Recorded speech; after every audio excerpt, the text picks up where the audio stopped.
This is the true history of the pirate Farley, with a factual account of the disappearance of his cat-rigged boat. Part 2.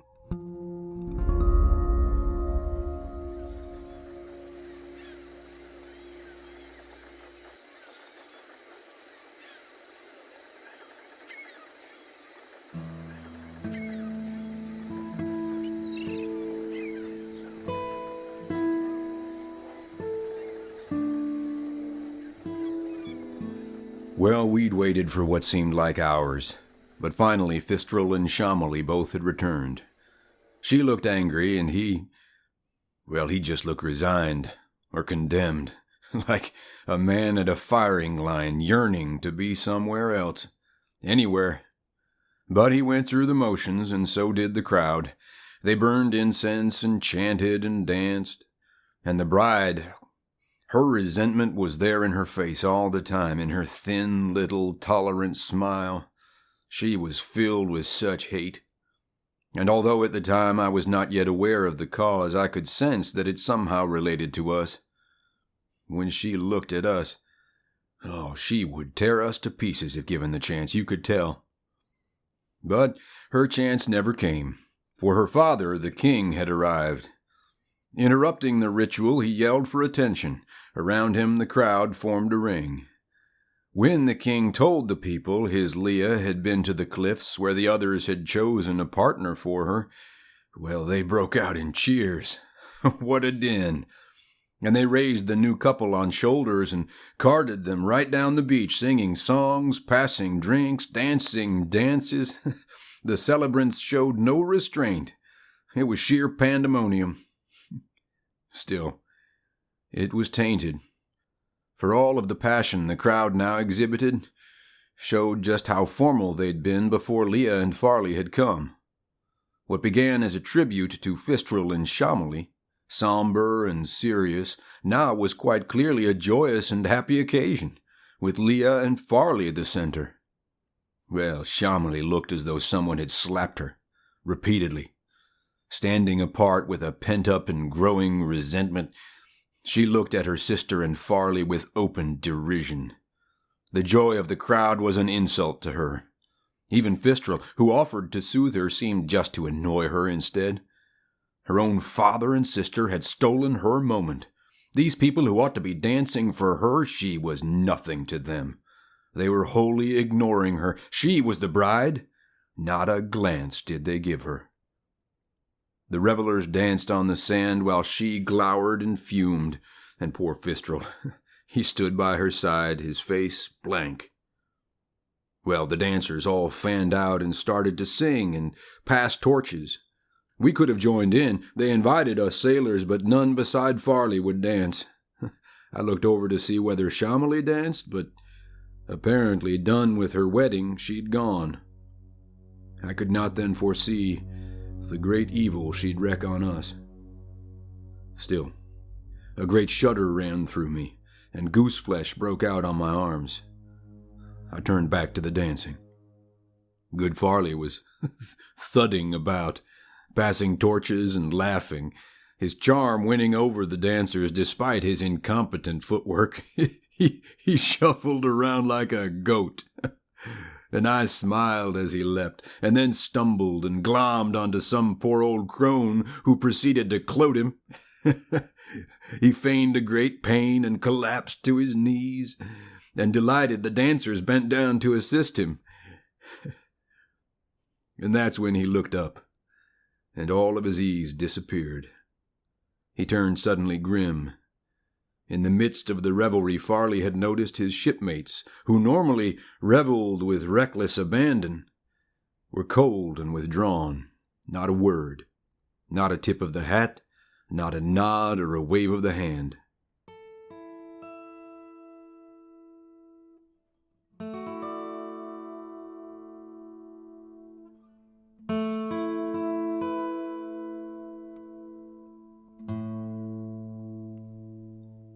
For myself, the whole day had been wondrous and strange. I was awed and delighted, but following Farley's grim gaze, looking round at my fellows, The change in their countenances showed they were sullen and charred. Farley knew that their anger was justified.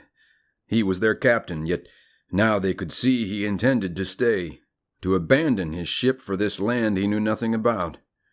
He was willing to send them to sea with no captain. For what? For a girl. And the sadness that came to his face. I could see that he felt they were right. He was wrong to betray them this way. Yet he knew in his soul he must stay. He broke off from the dancers, came over to where we were sitting in silence. He asked why we sat, and his first mate stood up with a dangerous glare. First he laughed, then he sneered. Without warning, he spat in his captain's face. Farley reached for his sword, but grasped nothing but air. There was scoffing and scorn in response. Farley's shipmates, his friends, well, they roared and they capered, they mocked and they jeered. They had sworn to defend him to death, now they laughed in his face. Farley balled up his fists, his mind clearly on violence, and we could see his intent, and some braced for a fight. All went quiet. But then in the silence before the attack, Farley happened to look past his crew to where Leah was standing, the cat in her arms. She was beauty itself, and she took Farley's breath straight away. In that moment he knew that his fighting was through. The excitement of battle was nothing compared to the love that he felt for this woman.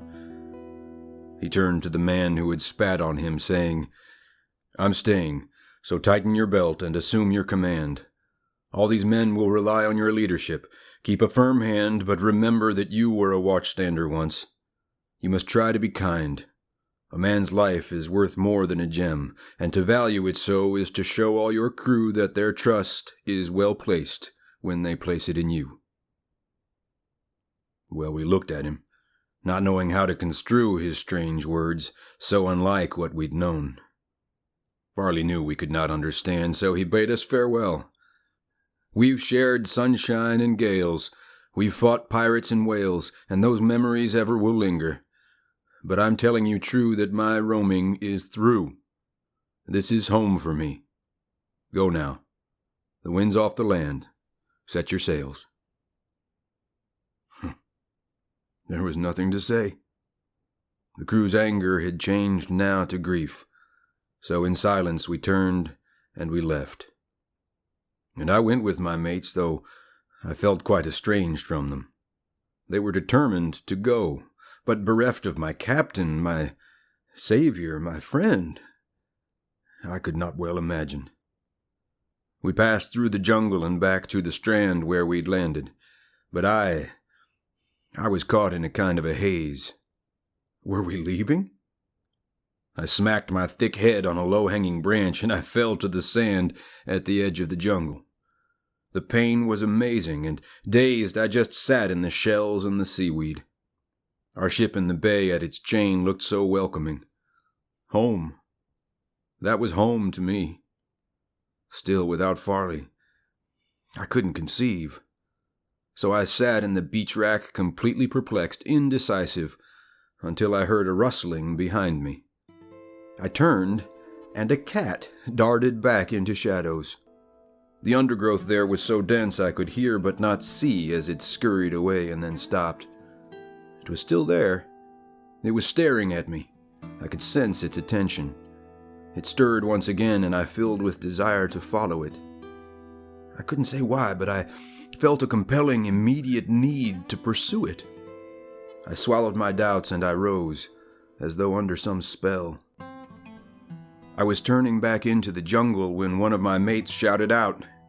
They had carried the dinghy back down to the surf. They were boarding, but something was somehow amiss. I was lost and undone. Should I go? I heard hissing behind me. The cat.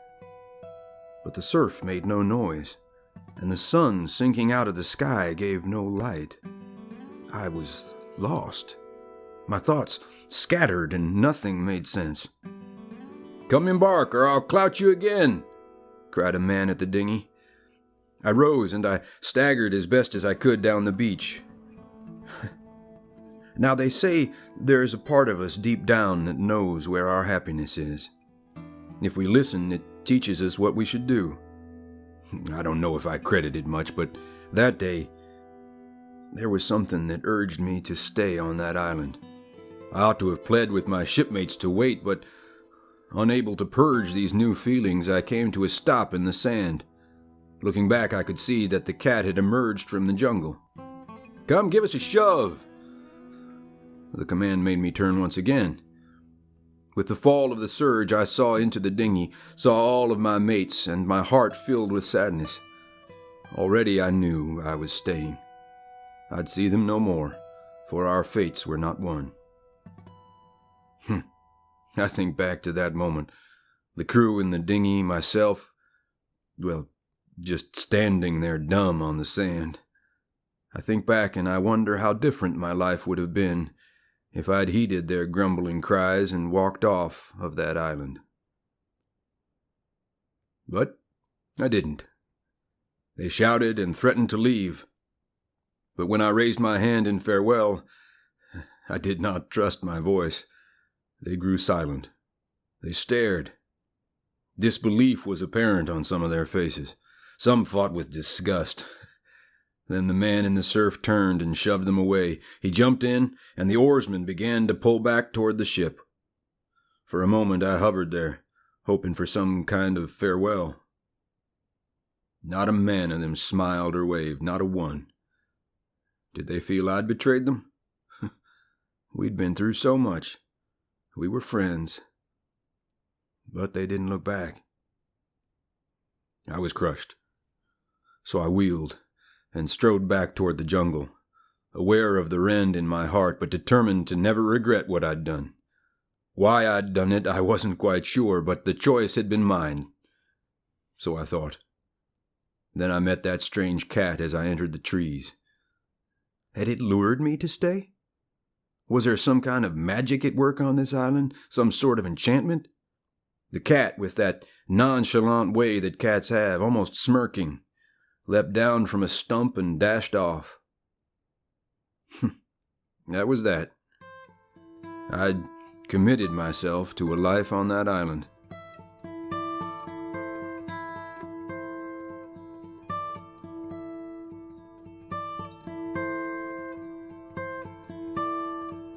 In those first days, poor Farley was lost. He would walk through the hills by himself, and when someone would talk to him, well, he was distant, aloof and resistant to anyone other than Leah or me. He would sit with me, silently staring to sea. Though he loved her sincerely and wanted to be Leah's husband, he longed for his ship, for the song of the bow-breaking waves and the wind in the sails. But if he was morose, well, the islanders, too, were remote. They effectively shunned him. It's true. It was Fistral, you see, and his wife, Shamali. They were bitter that Farley had stolen their day. It was Shamali mostly. She'd planned for so long, every dress, every flower, the speeches and songs. But then we had arrived, and our presence deprived her of what she'd looked forward to, her wedding day. All her painstaking planning, her dreams for that night, they were lost, and her joy, well, it turned into spite. All the favor that she had expected would be showered down upon her, well, it went to her sister, and Farley. And though it was happenstance, who could be blamed? Still she fumed. But then what could she do? For the others had spoken, had given their token, and all stood in awe of the living tattoo. It was custom to paint a tattoo for a ring, not a permanent scar, not the same living thing that the others had fired and the people admired on her sister. No, Shamali's ring was just ink. With her nails she had scratched at her ring till it bled, till the ink was all gone. And her pain, well, it fed her frustration. She bowed her head down and she vowed there and then that she'd have her revenge. And she did. She spread rumors that Farley had somehow deceived everyone, and the ring that fair Leah received was a fake. She'd been cheated. The king had been treated with insolence, lies, disrespect. It was shameful. In those first several weeks, the consensus arose that poor Leah had made a mistake. that she'd chosen an unworthy man. There was talk of a plan to annul what the others had done. Then, it happened that Farley was walking one day when he came on a boy who had wandered astray, who was lost and afraid. Farley called to him, bade him to come out from the bush where he'd hidden himself. Well, the boy was too frightened at first to come out, and so Farley, to ease the boy's fear and his doubt, showed the child a small string which he tied in a ring that at once disappeared when he lifted it up. With his knife he then cut the string, tied it again, then restored it to hold when he pulled on the end. He tied knots shaped like rats, rabbits, eagles, and cats, and in no time that child, well, he had a new friend.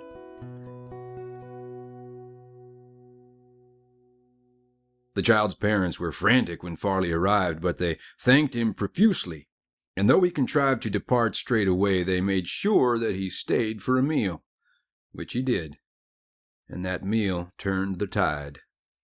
See, the family became quite enamored of him, so they asked him to dinner again, and their kin came as well. When they heard what he'd done, they spread word to their friends that this Farley might not be so bad. Farley's kindness became quite the talk of the isle. Those who'd shunned him before now acknowledged him, smiled, even spoke to him kindly. Not one then could find any reason to spurn this most gracious of guests. Conversations became invitations. Receptions for Farley and Leah were held. The perception that Farley had swindled the princess now dwindled away. They had learned he was honest and true. Now, as Farley became widely liked and admired, people turned against Chamolee's lies. She conspired in vain. The disgrace was now hers, and her taste for revenge grew still stronger. It embered within. But for Farley, the island turned into a dream. He and Leah were greatly renowned. He was deemed to be witty and clever, and Leah had never been so well respected. They both were revered. And they loved. How they loved. They were never apart. They would wander together for days. Leah started to show Farley things so beyond his imaginings. Dreaming and waking were blurred in his mind. There were phosphorus mosses that lived by the falls, and at night they hung down from the cliffs so the walls were aglow with ethereal lights. Dancing near were fireflies, etching their messages into the night.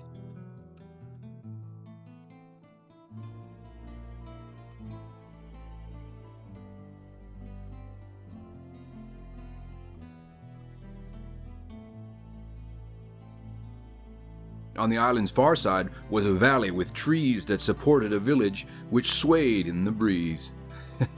All the buildings were built in the branches, and stilts undergirded the walkways that went over swampland between.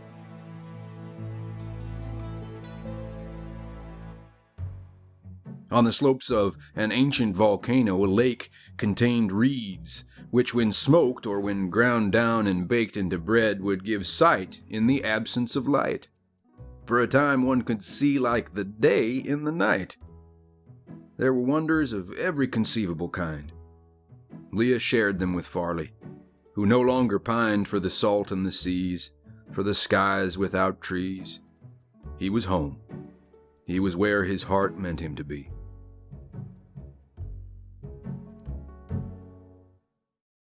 As the weeks became months, and then months turned to year, Farley found himself settled, contented. Well, nearly. There was one thing that troubled him still.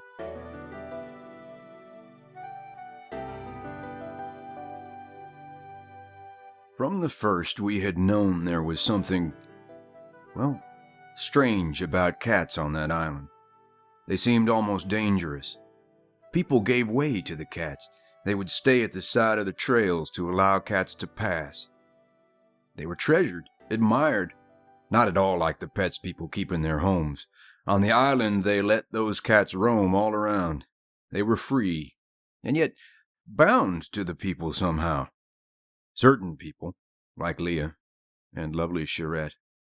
All their needs were provided, and though they all wandered, still many resided in one special home. Leah's cat, though it roamed all around, would return every 2 or 3 days. Now, good Farley and I thought this all was quite odd, and as time passed it bothered him. Cats were like gods on the island, revered and respected, and feared in a way that left Farley unsettled. Me too. He began to ask questions, but no one, it seemed, would discuss the cat's status. The subject was deemed impolite, and the people were guarded. Some secret was working. And Leah, she also refused to discuss the Isle's cats, most especially her own. Farley's, well, curiosity grew. Then a cyclone came through, and events, well, what happened cemented his interest in cats. See, the storm was enormous. That island was battered by wave after wave, every one of them huge, and the wind simply raved. For a week and a day, that whole island lay under a cataract. Lightning and thunder were constant. There was flooding and wreckage, but worst, by the mill, where the stream was diverted, the whole side of the hill had collapsed. It just crushed everything as it rushed down the gulch. Both the mill house and mill were destroyed. When they came to the wreckage, the islanders found that the miller had been killed. They retrieved him and bound him in shrouds, took him home where he lay in the gloam of some candles, just waiting for the storm to abate. On the day when the sun finally parted the clouds, all the islanders gathered. Together they crowded behind their kind king and processed to the ring at the village's center. The miller was laid on a bier while they sang. Next to me, Farley stood beside Leah. Not knowing the songs, well, we couldn't take part, so we spent our time watching. A tent had been set to one side for the wife and the son. We both noticed the son was, well, not really mourning. He smiled at the island girls. Tassels adorning his clothes were, well, festive.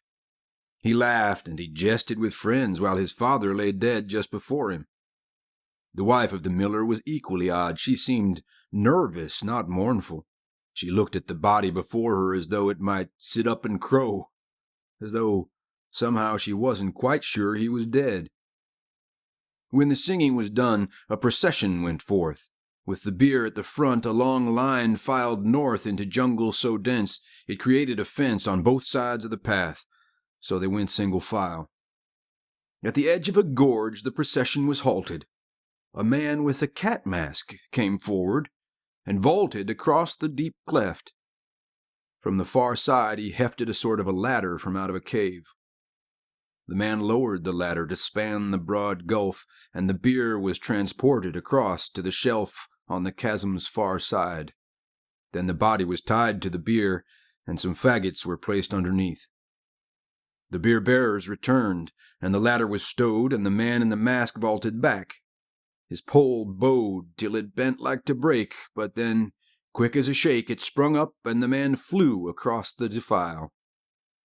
Then their voices were raised in a kind of a prayer, in a language whose music was ancient and rare. And with Farley I stood, and as best as I could showed respect just by listening gravely, head bowed. I had thought that the body would be set alight, that the flames would rise up and would burn through the night. But the people retreated, their task there completed. They silently prayed as they filed down the path. Then the line broke apart, when the mother, she started to shout at her son, "Have a heart! Have a heart! He'll be gone!" He kept saying, "No need to be praying. In 2 days we'll have the respect of the cats." Well, his mother, she shouted that he was a fool. He was vicious and wicked, unworthy and cruel. Having spent her full wrath, she then fled down the path, and embarrassed, her son slowly followed behind. After long awkward moments, the rest of us followed after, with whispering discussions and some quiet laughter. Looking back at the dead man, the king shook his head and then followed his people. Then Leah left too. But I noticed that Farley was gone from the crowd. He had stepped off the path and had simply allowed them to pass. Now he bent in the brush to prevent being seen. I took several more steps, then did likewise. To this day, I'm not sure why I didn't go back and just join him. Perhaps it was fear. That fell crack with that body, the shadows. In my mind was a nattering doubt that I shouldn't be there. So I crept through the brush and just watched. Farley stood and returned with great stealth to the gorge. He crouched down in the ferns and just waited. And I waited too, while the sky darkled down into night and the stars sparked to life.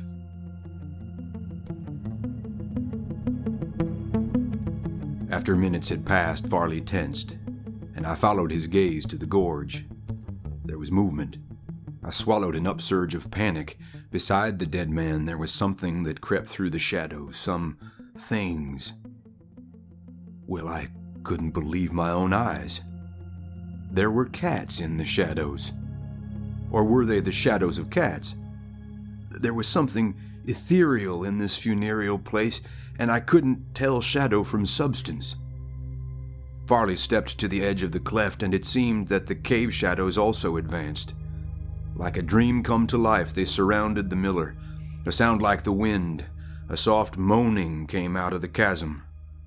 Farley jumped at a touch on his arm. It was Leah. She'd come up behind him, and now she could see his concern. "It's all right," she assured. "Don't be frightened. The cats have their work to do. Let's come away." "Then is this where they go?" Farley asked. "What's their business here? How do they get here? What task do they—" "Stop," Leah urged. "Come away from the verge. There is danger, and not just from falling. Please, come." Farley followed his love, and they left that strange place. They descended the path at a much quicker pace than they'd climbed it, and I'd no great desire to remain at the brink all alone, so I followed. If before we'd been curious, now, good Farley was obsessed. Next day when I saw him, he hardly could speak because Leah, she still couldn't see why he needed to know about the cats. She stayed mum. When 2 more days went by, we assembled again in the village, and into the jungle we wended our way to the same remote chasm. There was shame in the face of the miller's poor wife, but the son seemed confused and resentful. He plodded along like a spiteful young convict who thought himself wronged, and he spat on the ground when, arriving, we found that the miller was still in his corpse on the bier. With his mother still weeping, the boy turned and left, so she stood quite alone, as across the wide cleft fiery arrows were shot. 2 or 3, not a lot, but the sticks quickly caught, and the fire climbed high. At the time I knew nothing of why this was done. When the fire had consumed everything, I was stunned to see long-handled hose taken out. Still aglow, all the embers were raked off the ledge. They cascaded down into the depths, growing brighter until they were lost in the chasm below. Then a chill rose up out of the dark as the last of the sparks disappeared, and we solemnly turned and departed. As we came to the village, good Farley took Leah aside, and he asked her again. Couldn't she see that he needed to know? That this secret was growing between them? She cried, and she said that she couldn't. It would break certain rules of the Isle. There are laws, natural laws, which if broken could cause a collapse or a change. Long ago an arrangement was made, an arrangement that binds us to silence. I'm sorry, my love. He was hurt, and he scolded her. Were they not married? And had she not told him their lives were now one? Or were those simply honeyed words, sweet but untrue? Did she trust him, her husband? It went back and forth, and poor Leah was torn between some kind of promise the natives had sworn to and Farley's insistence she stop this resistance and tell him, her husband, just what this pact was. Well, she didn't, or couldn't, and finally she left. He was angry and sad and confused and bereft, but he vowed he'd discover the secret, uncover the mystery himself. He would not let it go.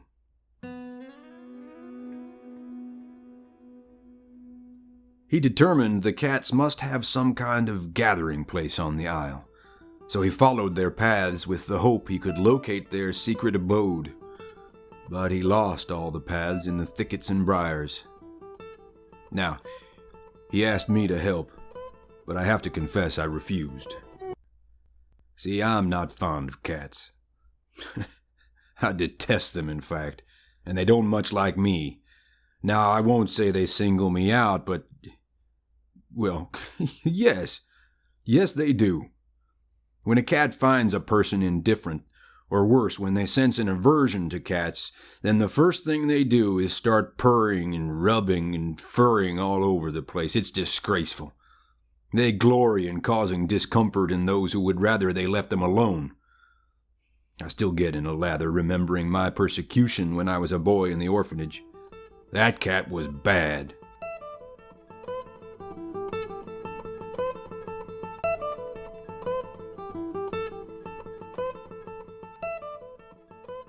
It began with a kid at the end of the dorm who was timid and scrawny and, well, just not normal. We gave him a name and it stuck. It's a shame, but I always remember him now as the Runt. He was sickly and pale, but much worse than that was the fact that he slept every night with a cat. It was a mangy old rug of a thing with a pug nose and one missing ear. It would come through the window by Runt's little cot and eat scraps from the boy. That poor kid, that old cat was his one simple joy. When it wasn't out hunting, it curled up with Runt on that moth-eaten cot. He would stroke it and whisper, and sometimes he'd sing. But then Runt was adopted. A kindly old couple came in, and they opted for Runt. Seems he looked like their son. So they took him, which left that far cot by the window unused. Understand now, this cot was way down by the wall, while my own cot was there by the door to the hall, and the boys, when they came in or out like a game, they would bang that old door on my cot. How they'd laugh. Well, I took up my blanket and moved it. I claimed that far cot as my own. Now, that cat had been tame with the Runt, but with me it was mean. It would leap to the windowsill, look down at me, and just howl. So I started to close up the window at night. Well, that cat would still come and stare down at me. Frightening's too weak of a word, 'cause I'd wake, having heard something deep in the night, and he'd be there, just staring. I was terrified. Started to suffer from nightmares. The other kids jeered at the new nightly sight of me laying in bed with the covers o'erhead. They'd meow and make hissing sounds, laughing the while. Then some fool, whether joking or just out of spite, took a rock to that window. The kids were delighted, 'cause now it came in and... I think back and wince even now. That foul cat came and pissed in my cot. Not just once, it came daily. It ruined my cot, but I couldn't go back to the other. We'd got several new kids. The dorm was jam-packed. So my torment continued, and frankly, I wished that cat dead. Well, my wish, it came true. A stray dog wandered through one day, chased and then killed that old cat. Now I knew that cat hadn't died from my wishing it. I view it as just a coincidence. Still... well, the thing is that ever since then, when I see them, they look at me kind of accusingly. I'm not unhooked now, don't think I've gone mad. I just know that I've had some strange dealings with cats. I don't like them, and they don't like me. And I felt it more keenly from cats on the isle, so at first I refused him. And that's why poor Farley went hunting alone. He confronted me several more times, though, and... well... I gave in. So we searched. And although he knew I didn't like it, good Farley pushed hard every day. We hiked everywhere. We explored every track and we pored over maps of the island, but nary a trace did we find. When we followed the cats who had homes, we discovered that others lived out in the bush on their own. Where they went, what they did, we knew not. They kept hidden, remote and unfriendly, and ominous too. We began to suspect that these cats were not quite of this world.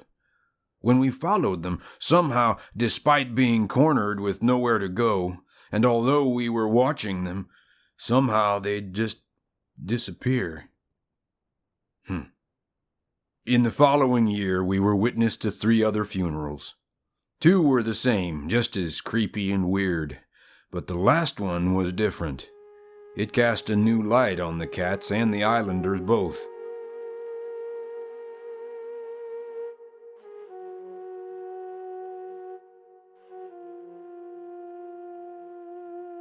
A hermit who lived in a cave by the sea was found dead by a fisherman. Thinking that he'd no relations, his body was given a shoddy old shroud and processed to the cliff without song. As their culture demanded, the islanders came, though but few of those present could give the man's name. When the body was left at the cliff, no bereft, grieving widow or son shed a tear, not a one. But when 2 days had passed and we gathered to go to the cliff once again, when we started, I noticed a woman I'd seen only once. She was lean, and she walked with a limp, and she carried a baby. Her name was Charette, and she lived on her own with that baby who made her an outcast. She'd shown herself once since we'd come to the isle. She seemed humble and harmless, but many accused her of evil. She stood by herself to one side. I was stunned by the way that the people, they shunned her. And when we processed to the cliff, she was left to limp after like some mongrel dog. It was shameful. But follow she did. She limped up to the chasm composed, unlike those who went first, for a spasm convulsed peristaltically back as they called from the front of the line that the hermit was gone. What had been a perfunctory ritual now was transformed. The excitement was palpable. How could the hermit be gone?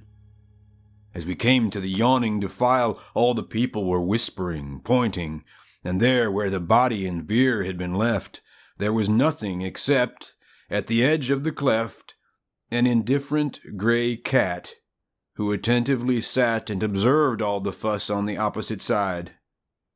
From the chatter around us, I gathered it wasn't surprising a cat would appear. No, the puzzling part was just why it had come for a shy and retiring old hermit. He didn't seem worthy somehow.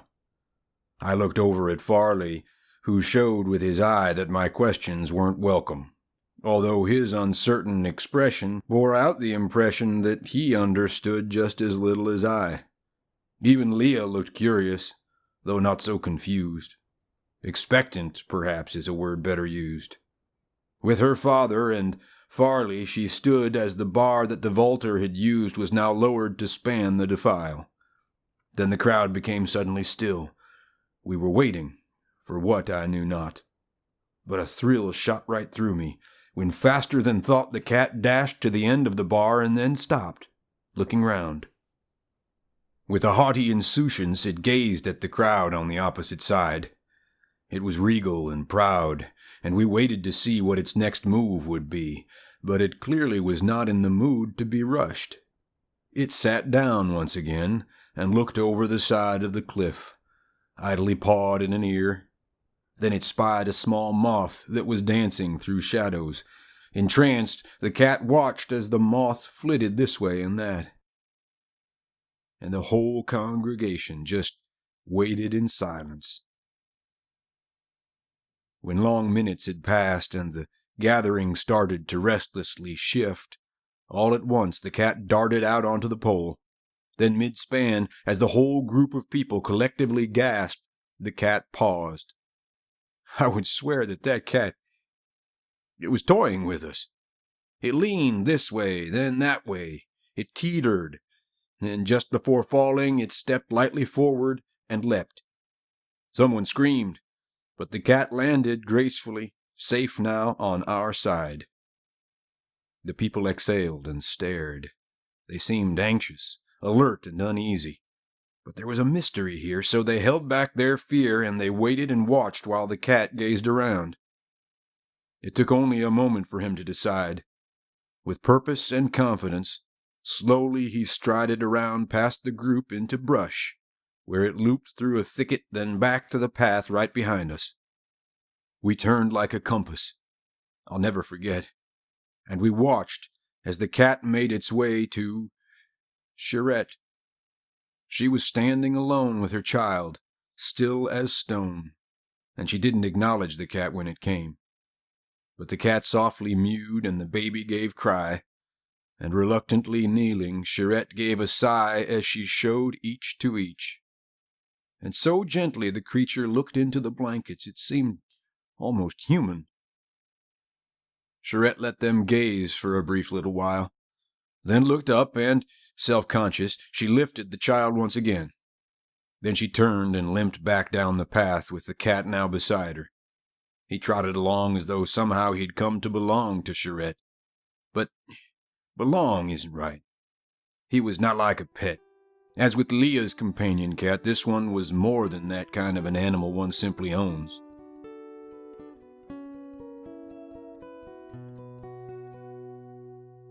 "There is unfinished business with that one, I think," said a woman beside me. She smiled and she winked as she said this, and as the crowd turned from the chasm and made their way back down the path, they agreed that the cat must have come to redress something done to Charette.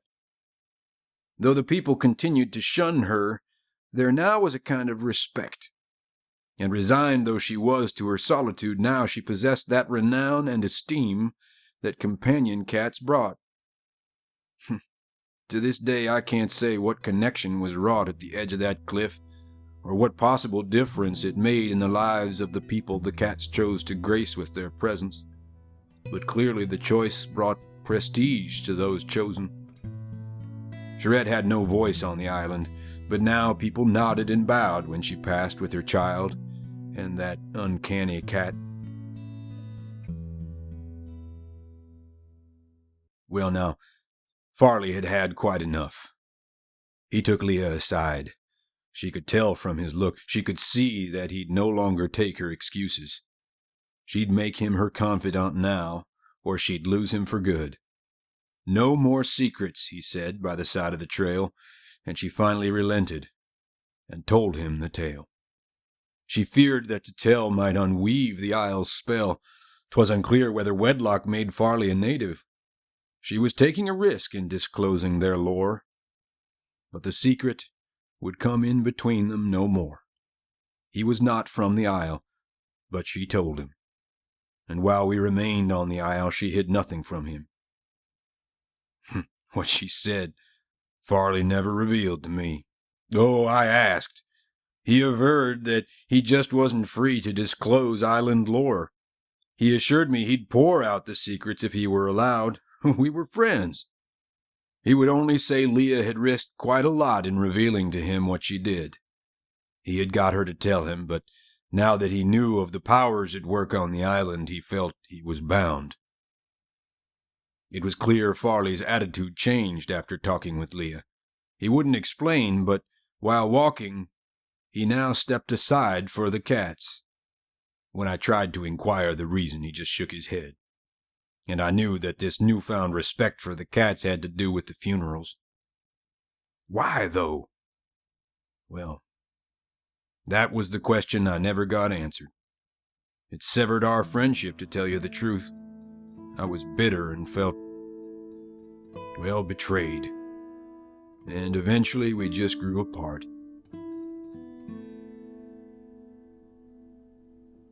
Still, I wanted to know what these cats really were, and I thought that Charette... well, it seemed to me her isolation was much like my own. I was clutching at straws. Truth be known, I was looking for any excuse just to speak with her.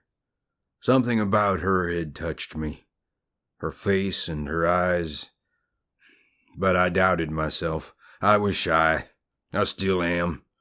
And though I had a plan to approach her, I just never did. Well, as time went on, Farley worked into the life of the Isle. I was happy for him. See, his wife, she convinced him to take up a job. In the wake of the hermit's strange funeral, Farley began to find work as a shipwright for fishing boats there on the Isle. From a boy, he'd a natural flair for, well, everything. Soon he was at the lagoon where they kept all their boats every day. And I tried to help out, but I hadn't the knowledge or skill to be useful. It was awkward.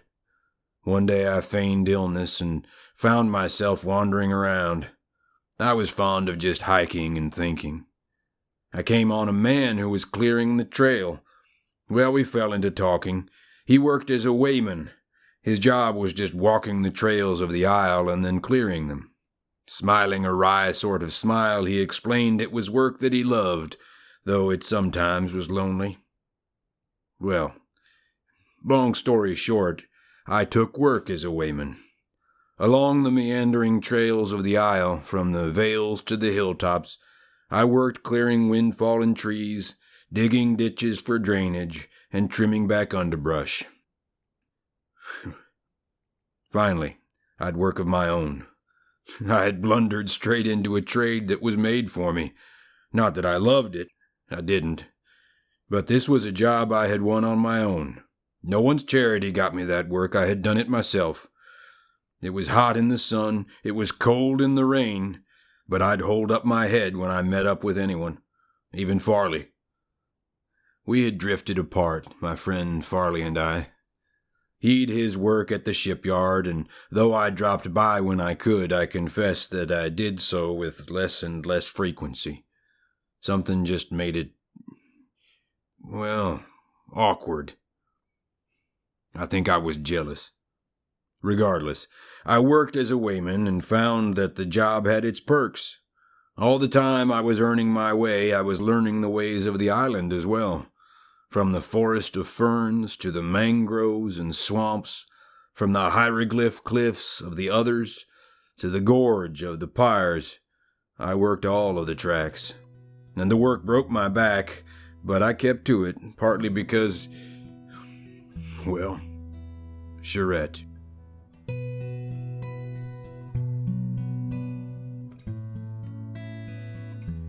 Near the start of my work on the trails, I happened to come on her walking alone through a gap in the Isle's southern hills. When I saw her, I filled with self-consciousness. Bent to my work, I averted my eyes as she passed. Still, she gave a kind word as she went on her way. So I waved and I smiled like a simpleton. Watching her limp down the path somehow filled me with stirrings. And when she turned round, well, my heart skipped a beat. But she called back for Recluse, her cat, then she left. Still, enthralled as I was, that small moment stayed with me. Although it was weeks till I saw her again, I asked after her. Turns out Charette made a living by harvesting herbs. She would crisscross the Isle near and far to collect different flowers and shrubs. She knew how to find funguses, where to dig roots. There was nobody knew plants as well as Charette. My career as a weighman was suddenly much more, well, dear to my heart. I was eager to see her again. And one morning I did. I was clearing a trail through some hills, all intent on my work, when a hail brought me upright.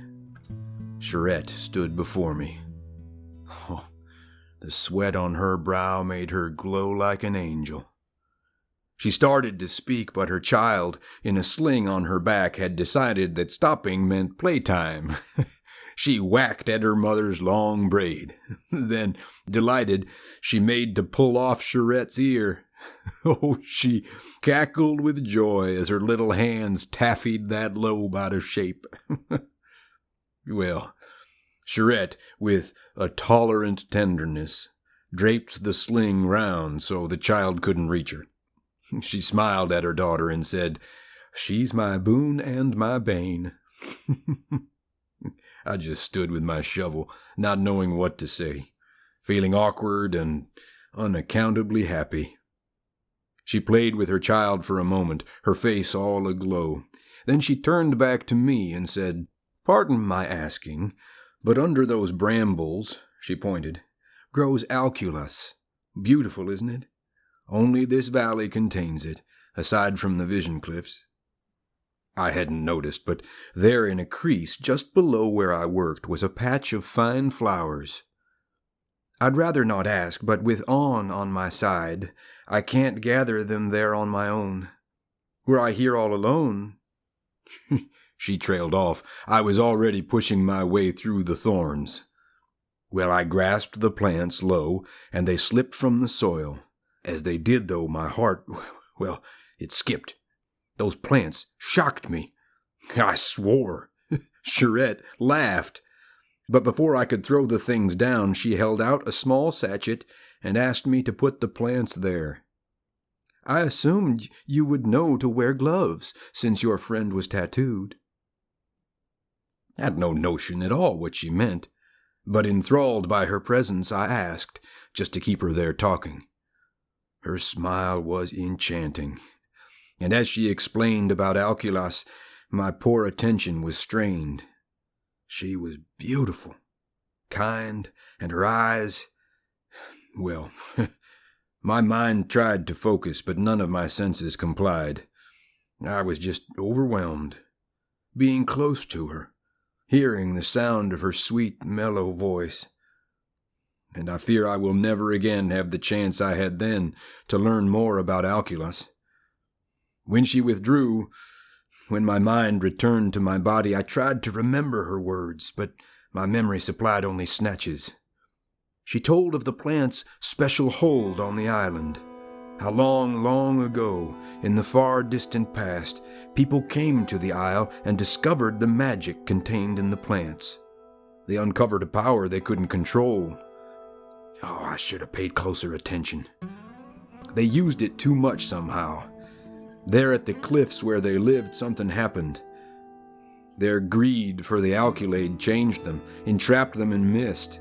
They became something other. A shame, but the blame was their own. To conceal their disgrace, they used magic to hide the isle, wrapped it in mists and erased it from maps. Folks forgot it existed, that island. But then came the shipwreck, the same one that brought both the people and cats to the isle. When she mentioned the man on the raft with the cats, I came back to myself with a start. But see, that's when Charette was beginning to go. I had been inattentive, and now she was leaving. I blurted a question to keep her there. "Wait! There was just the one man came ashore, no one else. So there must have been more that came after, not just that one rafter. Who else came, and when?" Well, she stopped, and she stared at me long with a curious smile. "Don't you know who we are?" I felt simple and slow. For although I had seen several weddings, at each one they said that the couple was blessed by the founders. That's why they enacted the bit with the man and the raft and the cats. So I ought to have known. Well, she laughed, not unkindly, and said, "There were 4 of them fled from the waterside. One of them stayed, one companion. The other cats took to the jungle. Together they came to the Vision Cliffs. No one knows whether they sought out the others or whether another hand guided them there, but they went and they changed. From the alculus mists they emerged, the first natives, our ancestors. Yes, and the reason we're fated to stay here. We never can leave, for if ever we come near a shore not our own, we'll become what our ancestors were. So they say." Then she turned once again and made off up the path through some ferns. I was dumbfounded, awestruck. Before she was gone, though, I managed to blurt out, "Wait, what? That can't... What?" I can still see her now, turning back with her child on her hip, and that alkaloos held 'neath a smile that was patient and kind. Oh, it's so clear in my mind. Even now, all these years later. How I wish...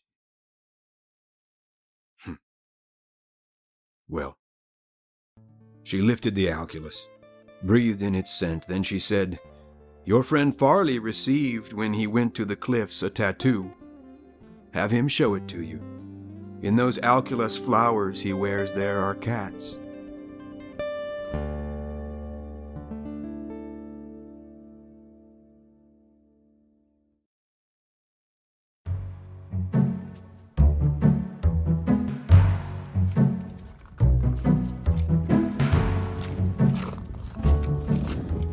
That was part 2 of the true history of the pirate Farley, with a factual account of the disappearance of his cat-rigged boat. It was written and performed and mixed down by me, Dawson Nichols. It is copyright 2020, all rights reserved. It was recorded at my good friend Jim Horn's house. Thank you, Jim. I think that's it. That was the second part. There's one more part. So if you like that, keep listening. And certainly tell your friends. Thanks.